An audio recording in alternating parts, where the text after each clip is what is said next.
늘 사연을 듣기만 했는데 오늘은 특별히 제 얘기를 좀 하고 싶어서 찾아왔어요. 쓰레기 같은 제 전 남자친구와 있었던 일인데요. 한때 결혼까지 생각할 만큼 진지한 사이였는데 정체를 알고 보니 그놈이 재활용도 안 되는 폐급 쓰레기였지 뭐예요. 끼리끼리라고 전 남자친구의 가족들 역시 마찬가지였고요. 사람 보는 눈이 없던 죄로 저는 물론 부모님까지 큰 상처를 받았는데요. 다행히 귀인의 도움으로 전 남자친구와 그 가족들을 떨궈낸 건 물론 통쾌한 복수도 할 수 있었어요. 기막힌 반전도 숨어 있으니 제 사연 꼭 끝까지 들어주세요. 그럼 시작하겠습니다. 제 어린 시절은 특별할 것 없이 평탄했어요. 부모님은 시장에서 과일 장사를 하셨는데요. 동네에서도 소문난 금술 좋은 부부였어요. 외동딸인 제게도 아낌없이 사랑을 베풀어 주셨죠. 부잣집 딸처럼 의리의리하게 살진 못해도 하고 싶은 거 다 하면서 살았던 것 같아요. 그런데 제가 중학교 입학할 무렵 저희 가족에게 뜻하지 않은 불행이 찾아왔어요. 바로 건강했던 아빠가 갑자기 간암에 걸린 건데요. 술은 정말 어쩔 수 없는 상황에서만 마시던 분이었기에 얼마나 당황스러웠는지 몰라요. 알고 보니 간암은 술보다 B형 간염 바이러스에 더 큰 영향을 받는다 하더군요. 아빠가 B형 간염 보균자였거든요. 다행히 아빠가 매년 건강검진을 한 덕분에 발병 초기에 바로 조치를 취할 수 있었어요. 약 1년에 걸쳐 암세포를 제거하는 수술과 항암 치료, 그리고 방사선 치료를 진행했죠. 저희 가족에겐 참 힘들고 고통스러운 시간이었어요. 투병하던 아빠 본인이야 말할 것도 없고요. 그런 아빠 곁에 딱 붙어 24시간 간병하던 엄마도 모진 고생 많이 하셨네요. 저도 한창 예민한 사춘기 시절을 부모님의 보살핌 없이 홀로 견뎌내야 했죠. 그래도 그런 힘든 시간이 있었기에 저희 세 식구가 더욱 단단하게 결속될 수 있었던 것 같아요. 새삼 서로의 소중함을 깨달았다고 해야 할까요?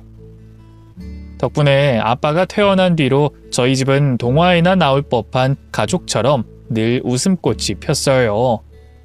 아빠가 아팠던 동안 장사를 접는 바람에 경제적인 형편은 어려워졌지만 그래도 어마어마한 병원비는 보험금으로 충당이 가능했기에 큰 타격은 없었죠. 아니, 그럴 거라고 믿었는데요. 뜻하지 않게 찾아온 한 손님이 저희 가족을 위기에 빠뜨렸습니다. 아직도 그날의 기억이 생생해요. 학교 끝나고 부모님 가게로 가니 웬 처음 보는 남자가 아빠와 대화를 나누고 있었죠. 아빠 고향 친구라고 하더군요. 네가 수연이니? 아니 언제 이렇게 컸대? 이젠 숙녀가 다 됐네. 수연이 아저씨 기억나지? 어릴 때 한번 봤었는데. 잘 모르겠어요. 죄송해요. 아이고 죄송하긴. 아저씨가 뭐라고 하는 거 아니야. 자, 이걸로 친구들하고 마시는 거 사 먹어라. 아저씨는 통 크게도 10,000원짜리 지폐 한 장을 꺼내 제게 건넸어요. 받아도 되나 싶어 아빠를 쳐다보니 아빠가 말없이 고개를 끄덕이더군요. 그래서 넙죽 받고 감사합니다 인사했네요. 당시 중학생에게 10,000원은 정말 큰 돈이었어요. 신나서 엄마가 차려준 밥도 먹는 둥 마는 둥 하고 문방구로 달려갔죠. 점 찍어뒀던 예쁜 볼펜도 사고 뽑기도 해먹고 얼마나 행복했는지 몰라요. 그땐 정말 꿈에도 몰랐어요. 그 아저씨의 방문이 저희 집에 어두운 그림자를 드리울 줄은 말이죠. 그로부터 며칠 뒤의 일이었어요. 아침에 눈을 뜨니 부모님 두 분이 정말 오랜만에 목소리를 높여 싸우고 있었어요. 아니, 자세히 들어보니 엄마가 일방적으로 아빠에게 화를 내고 있었죠.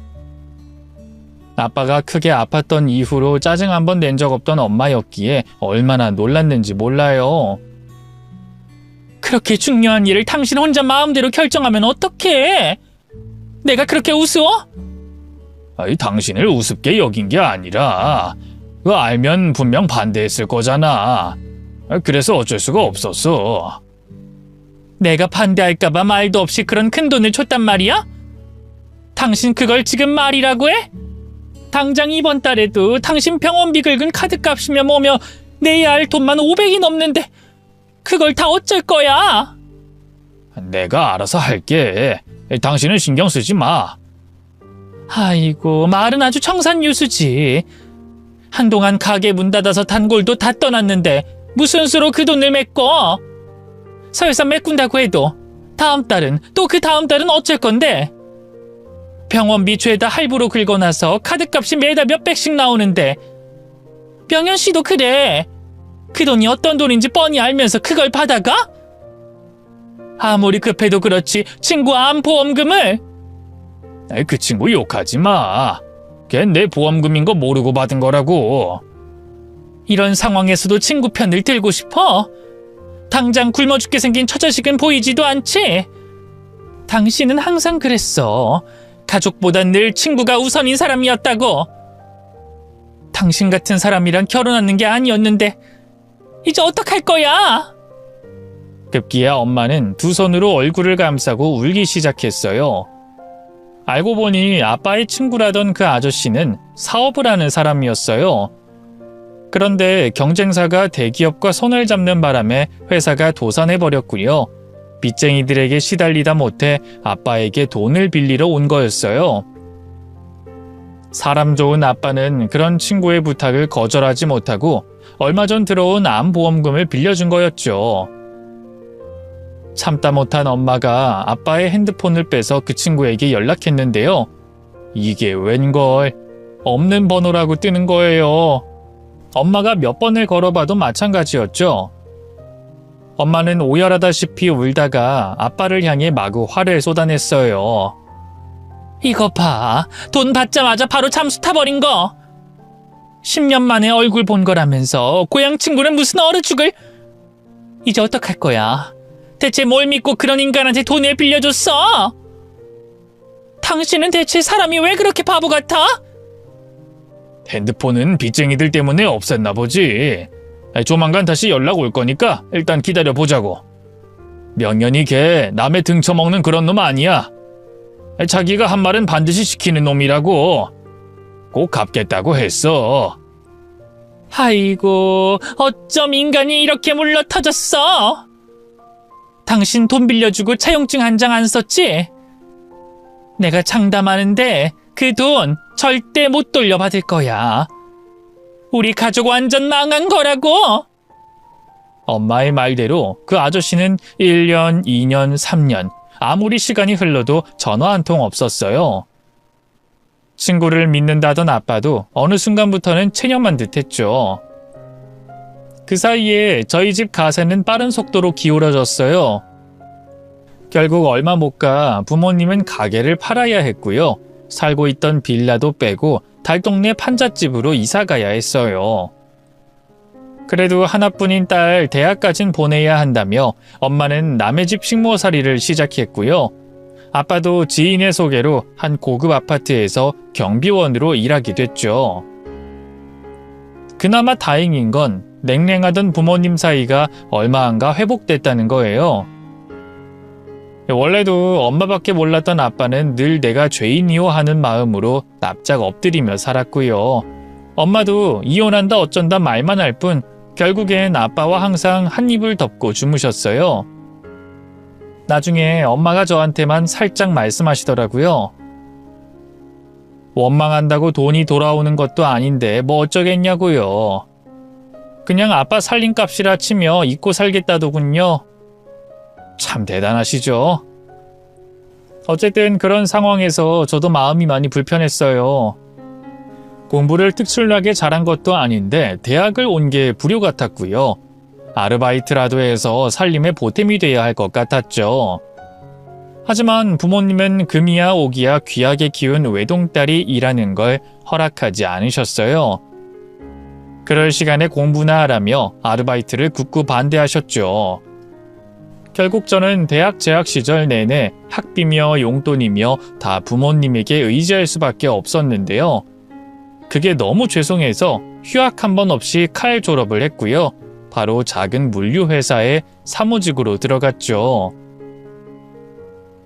첫 사회생활은 생각했던 것보다 더 힘들었어요. 처우 대비 일도 많은 편이었고요.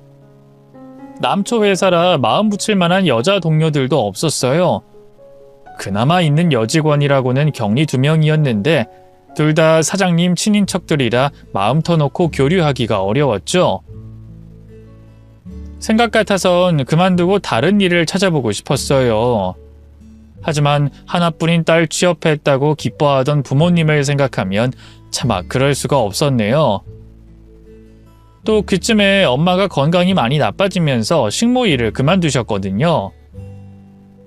가장 큰 수입원이었던 엄마가 일을 쉬게 되자 집안 살림이 빠듯해졌고요. 할머니가 유방암으로 오래 투병하게 되면서 집에 빚도 좀 생기기 시작했어요. 목구멍이 포도청이라고 저라도 열심히 일해서 집에 보탬이 돼야 했죠. 일을 하면 할수록 삶이 참 팍팍해지더라고요.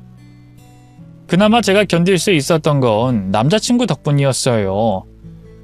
남자친구는 원래 저희 회사 거래처의 납품 담당자였는데요. 한 1년은 서로 일적인 대화만 나누는 대면대면한 사이였어요. 그런데 어느 날 남자친구가 돌연 자기 마음을 고백했죠. 전부터 좋아하고 있었다고요. 곧 회사를 그만두는데 그 전에 꼭 자기 마음을 표현하고 싶었다고 하더군요. 전 까맣게 몰랐어요. 한 번도 그런 얘기를 하신 적이 없어서. 일적인 사이인데 좀 그렇잖아요. 만약 수연 씨가 거절한다면 서로 얼마나 불편해지겠어요. 근데 이제 회사 그만두니까 저도 편하게 얘기하는 거예요. 아, 퇴사하신다고 했죠? 다른 곳으로 이직하시는 거예요? 그런 건 아니고요. 저도 이제 제 사업을 좀 해보려고요. 젊어서 고생은 사서도 한다고 더 늦기 전에 하고 싶은 일 다 해봐야죠. 저와는 달리 진취적인 인생을 살고 있는 그가 참 멋있어 보였어요. 그래서 고민 끝에 그의 마음을 받아줬고요. 정식으로 사귀게 됐죠. 남자친구는 저와 달리 가정 환경이 제법 윤택한 것 같았어요. 몰랐는데 아버지가 그쯤 급성장한 IT 기업 부장이었는데요. 남자친구 사업 자금도 보태주실 만큼 경제적으로 여유로운 편이신 것 같더군요. 그래서인지 남자친구는 돈 씀씀이가 큰 편이었어요. 저와 데이트할 때도 늘 비싼 레스토랑이나 한정식집만 갔고요. 어쩌다 함께 밤을 보내게 될 때도 5성급 호텔에서 묵었죠. 생일 선물로 제 한 달 월급보다 비싼 가방을 선물해줬을 땐 얼마나 놀랐나 몰라요.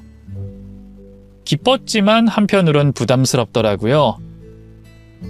이 남녀 사이란 게 한쪽만 일방적으로 받을 수는 없잖아요.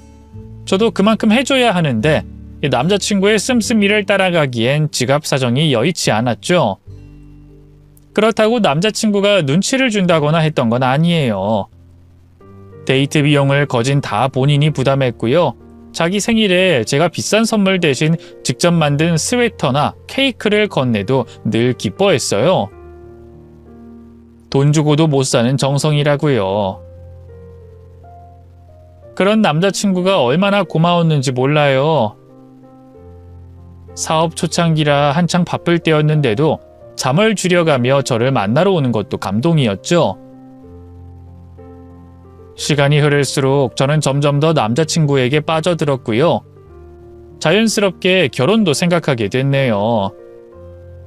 하지만 여자 입장에서 결혼 얘기를 먼저 꺼내긴 쉽진 않았어요. 요즘 세상에 그런 게 어딨냐고 하실 분도 있겠지만 아무튼 제 입장에선 좀 그렇더라고요. 아직 남자친구 사업이 자리 잡기 전이라 그런 것도 있었고요. 아무래도 제 조건이 더 기울어진다는 생각 때문에 쉽게 말을 꺼낼 수가 없더군요. 그렇게 남모르게 속만 끓이며 사귄 지 3년쯤 됐을까요? 아직도 기억이 생생해요. 제 생일이었는데요. 남자친구와 근사한 레스토랑에서 저녁을 먹고 카페로 이동했을 때였죠. 나름 근방에서 전망이 예쁘기로 유명한 카페였는데 손님이 저희 말고는 한 명도 없더라고요. 아무리 시간이 늦었다고 해도 좀 이상했죠. 오빠, 여기 원래 인기 되게 많아서 자리 잡기도 힘든 곳인데 오늘따라 왜 이렇게 사람이 없지? 딱히 대답을 기대하고 얘기를 꺼낸 건 아니었어요. 근데 돌아온 남자친구의 대답은 너무나 충격적이었습니다. 왜긴, 내가 통째로 빌렸으니까 그렇지. 뭐? 이 카페를 통째로 빌렸다고? 나 박강석이 사랑하는 여자한테 프로포즈하는 날인데 이 정도는 해야 하는 거 아니야? 프로포즈라니? 나한테? 오빠가? 생각지도 못한 일에 얼떨떨하게 있을 때였어요. 갑자기 어디선가 사람들이 튀어나오더니 폭죽을 터뜨리고 근사한 음악을 연주하기 시작했어요. 그리고 남자친구는 제 앞에 무릎을 꿇고 꽃과 함께 반지를 내밀었죠. 오래 기다리게 해서 미안해, 수연아. 그동안 네 마음 다 알았는데 사업이 안정화될 때까지 시간이 좀 걸렸어. 드디어 너한테 이 말을 할 수 있게 돼서 얼마나 기쁜지 모를 거야. 나랑 결혼해주라, 이수연. 내가 평생 책임지고 행복하게 해줄게. 세상에 그토록 감동적인 프로포즈가 또 있을까요? 아무 말 못하고 울기만 하는 저를 보던 남자친구가 자리에서 일어났어요. 그리고 제 손에 직접 반지를 끼워줬죠. 알이 어찌나 큰지 보석의 문외한인 제가 봐도 비싸 보였어요. 이건 또 언제 샀어? 엄청 비쌀 것 같은데. 오빠, 이 정도 능력은 되니까 걱정하지 마. 어림짐작해서 산 건데 딱 맞네. 다행이다. 그 순간 갑자기 남자친구와 제 경제적인 수준 차이가 마음에 턱 걸리더라고요. 사적인 용도로 카페를 대관하고 못해도 300만 원은 훌쩍 넘을 것 같은 반지를 비싸지 않다고 말하는 남자친구와 과연 잘 살 수 있을지 걱정이 됐죠. 아니, 애초에 남자친구네 집안에서 저를 허락할지도 알 수 없었어요. 그래서 툭 터놓고 남자친구에게 저희 집 사정을 설명했네요. 이미 제 행색이나 돈 씀씀이로 대충 알고 있었는지 남자친구는 크게 놀라지 않더군요. 걱정하지 마. 우리 집 형편이 그래, 뭐 네 말처럼 넉넉한 편이긴 해. 그렇다고 해서 우리 부모님 돈으로 사람 차별하고 무시하고 그런 분들 아니야. 수연이 너에 대해서도 이미 얘기했고 내가 어련히 알아서 잘 선택했겠냐면서 집에 인사시키라고 하셨어. 진짜? 우리 아빠 경비로 일하고 빚도 있고 그런데 다 괜찮다고 하실까? 그럼 일단 한번 만나보면 너도 괜한 걱정했구나 할 거야. 그렇게 저는 남자친구네 집에 처음으로 인사를 드리러 가게 됐어요. 어찌나 떨렸는지 방문 직전에 청심환을 2알이나 챙겨 먹었네요. 그래도 심장이 도무지 진정되질 않더라고요. 남자친구네 집은 제가 생각했던 것보다 더 으리으리했어요. 서울에서도 제일 땅값 비싼 곳에 위치해 있었고요. 집도 영화 속에 나오는 집처럼 크고 근사한 2층짜리 주택이더군요. 초인종을 누르자 일하시는 아주머니가 저를 응접실로 안내했어요. 소파엔 남자친구 부모님이 앉아 계셨죠. 살짝 차가워 보이는 인상의 어머님이 저를 보고 먼저 일어나시더군요. 오늘아 수고했어요. 수연씨, 만나서 반가워요. 듣던 대로 아주 예쁘게 생겼네. 안녕하세요, 어머님. 처음 뵙겠습니다. 의외로 남자친구 어머님은 저를 웃는 얼굴로 환영해 주셨어요. 제가 가져온 꽃다발과 홍삼을 보고는 뭐 이런 걸 가져왔냐 하면서도 기꺼운 태도로 받아주셨죠. 아버님도 사람 좋은 표정으로 허허 웃으며 제 긴장을 풀어주려고 노력하셨네요. 강석이가 우리 집안 막둥이인 건 알지? 위로 6살 차이 나는 누나랑 4살 차이 나는 형이 한 명 있어. 네, 들어서 알고 있어요, 아버님. 자식놈들 중에서도 강석이가 내 제일 아픈 손가락이야. 어려서부터 잔병 치레를 많이 했거든. 폐렴으로 죽을 뻔한 고비 넘긴 적도 있었고. 아, 그건 몰랐어요. 그래서 우리 집사람도 그렇고 나도 그렇고 강석이한테 물려 터졌어. 결혼만 해도 제 누나랑 형은 내가 꼼짝없이 맞선보기 했거든. 집안 배경 보고 조건 하나하나 다 따져서. 뭐 정략 결혼이라면 정략 결혼이라고 할 수 있겠지. 근데 강석이 이놈만큼은 좀 여유롭게 살았으면 싶더라고. 그래서 아가씨랑 연애하는 거 알면서도 그냥 놔둔 거야. 뭐 듣기로는 아버지가 아파트 경비원이라고. 할머님이 좀 아프셔서 집에 빚도 있고. 네, 맞아요. 그러자 일순 남자친구 아버지의 얼굴에 짧은 조소가 스치고 지나갔어요. 원래라면 당장에 헤어지게 했을 거야. 직업엔 귀천이 없다는 말 다 거짓말이거든. 밑바닥 인생을 사는 것들이 자기 위안하는 거지. 그치만 뭐 우리 강석이가 좋다니 어째. 너만은 자유 연애하다 결혼해라. 약조했으니 지켜야지. 남자친구 아버지는 웃는 낯으로 모욕적인 말을 쏟아냈어요. 어째야 할지 몰라 굳어만 있는데 잠자코 지켜보던 어머님이 제 손을 꽉 잡더군요. 수연 씨 정도면 얼굴도 괜찮겠다. 나이도 어리겠다. 몸도 어디 하자 없이 건강하죠? 머리도 대학까지 나왔을 정도면 나쁜 머리는 아닐 테고. 다른 건 바라지도 않으니까 그저 손주 하나만 건강하게 낳아줘요. 그 정도면 수연 씨 입장에서도 남는 장사 아니겠어요? 객관적으로 봤을 때 우리 아들이 수연 씨랑 결혼할 군번은 아니잖아. 아유, 어머니 그만하세요. 아들 자랑도 넘치면 흉이야. 남들이 욕한다고요. 욕하고 싶으면 욕하라고 해. 우리 아들이 좀 잘났어야지. 저는 모욕감에 바르르 떨고 있는데 남자친구는 아무렇지 않은 듯 자기 엄마와 웃고 떠들었어요. 그 순간 깨달았네요. 남자친구 역시 자기 부모님과 똑같은 생각을 하고 있다는 걸 말이죠. 저를 사랑하지 않아서 그런 게 아니었어요. 그저 잘난 자기가 못난 저를 사랑하기 때문에 결혼까지 해주는 거라 여겼을 뿐이에요. 무슨 정신으로 그 자리를 버텼는지 모르겠어요. 간신히 집에 왔을 땐 몸도 마음도 너덜너덜해져 있었죠. 이건 아니다 싶더라고요. 그래서 고민 끝에 남자친구에게 헤어지자고 말했네요. 하지만 생각보다 남자친구의 마음이 깊었던 모양이에요. 남자친구는 이별을 받아들이지 못했어요. 집 앞으로 찾아와 무릎까지 꿇고 애원했죠. 제발 내가 뭘 잘못한 건지 알려줘, 수연아. 그게 뭐든 다 고칠게. 고치고 말고 할 수 있는 문제가 아니라니까? 그냥 우리가 너무 다른 사람인 거야. 오빠도 우리 집 형편 알잖아. 나 평생 기죽어 살기 싫어. 그러니까 오빠도 포기하고 오빠네 집이랑 맞는 수준의 여자를 만나. 그게 서로를 위한 길이야. 그럴 거면 진작에 그랬지. 난 너 아니면 안 돼. 네가 살인자의 딸이든 원수의 딸이든 상관없어. 널 사랑한다고. 그때 흔들렸으면 안 됐는데. 이 사랑이란 게 참 우습죠. 도무지 마음먹은 대로 되지를 않으니까요. 결국 전 남자친구를 다시 받아줄 수밖에 없었어요. 그래, 결혼하자. 남자친구 부모님이 대놓고 날 구박하거나 멸시한 것도 아니고 내가 잘하면 아무 문제 없을 거야.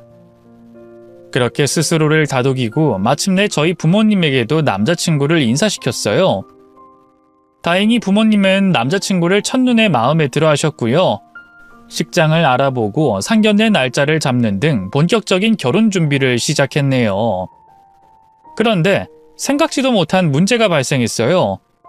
바로 예비 시부모님이 제게 단단히 마음이 상하셨다는 거였죠.